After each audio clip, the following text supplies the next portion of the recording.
Hello, I'm Deborah Jones, and this is your video companion to the Technically Speaking column from Stitches magazine.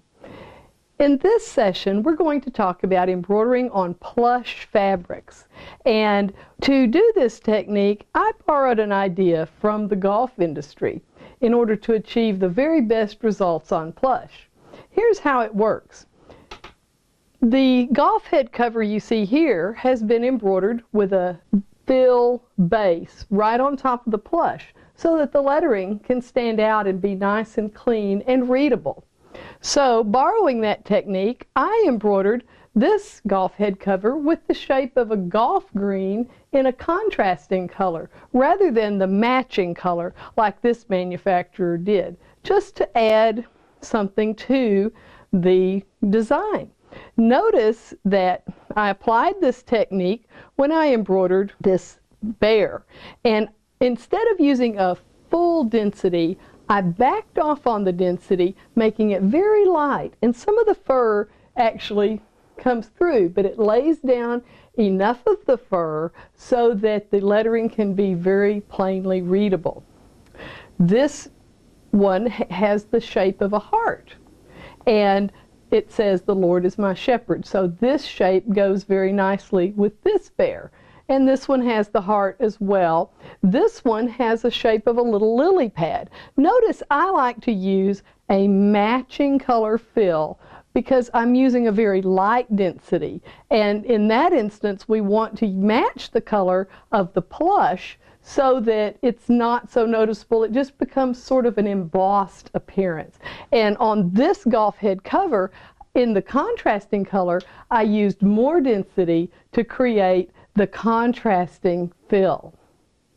Density is, simply put, a measurement of the distance between the stitches.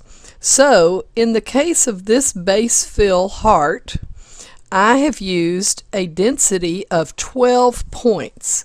That is a very light density, and it means that there are 12 points between the needle penetrations or the rows of the fill. So in this case, this is going to make the very light density fill that you saw on the plush animals. Now, if I were to change this to a more conventional density for a fill stitch, such as a 3 or a 4, and click apply, then it becomes a very solid appearing shape. And this is what we might use to do a contrasting fill, but to do the embossed look that you saw on the plush animals, I'm going to go with a setting more like a 12 that gives a very light coverage. Then I can simply add my lettering on top and stitch it onto the plush object. Now let's look at the procedure for hooping these plush animals and marking plush in general. Of course, on these animals, the back unzips and you can remove the stuffing pod. And on some of the newer animals, you can also remove the pod in the head so that they lie perfectly flat on non-tubular machines. So you can pop the tummy out.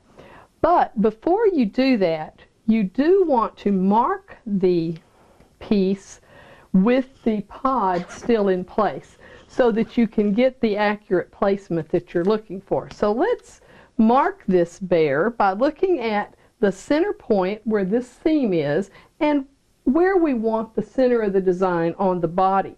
I like to use this blue painter's tape because it's not so tacky that it will pull up the pile and remove it when you remove the tape.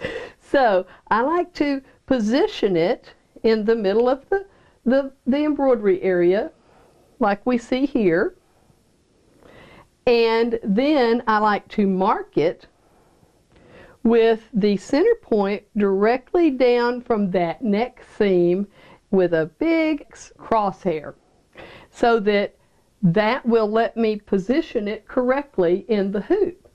Now, I also find if you're going to use something other than the blue painter's tape, such as a Target sticker, you do want to remove some of the tackiness by putting it on your clothing and lifting it off several times so that you won't pull that plush pile away from the plush fabric when you remove it. So this applies to any plush fabric you might be embroidering. And be sure and test that in an inconspicuous place before you apply the whole long piece. Now here I have one of the animals hooped, and we don't have to put the stabilizer in the hoop with it necessarily, because even though this is a knit fabric, and plush fabrics are generally knitted fabrics, but if you use a nice heavyweight tearaway stabilizer beneath the animal, you can just slide it under as you place the hoop in the machine, and that will usually give the proper support, especially if you're just putting the light density fill and a name and not a highly detailed design. Notice that my crosshair is aligned with the tick marks on my hoop, and that gives me great reference points. So I know when I place it in the machine, it's going to be in a proper location, and that the embroidery is going to be straight.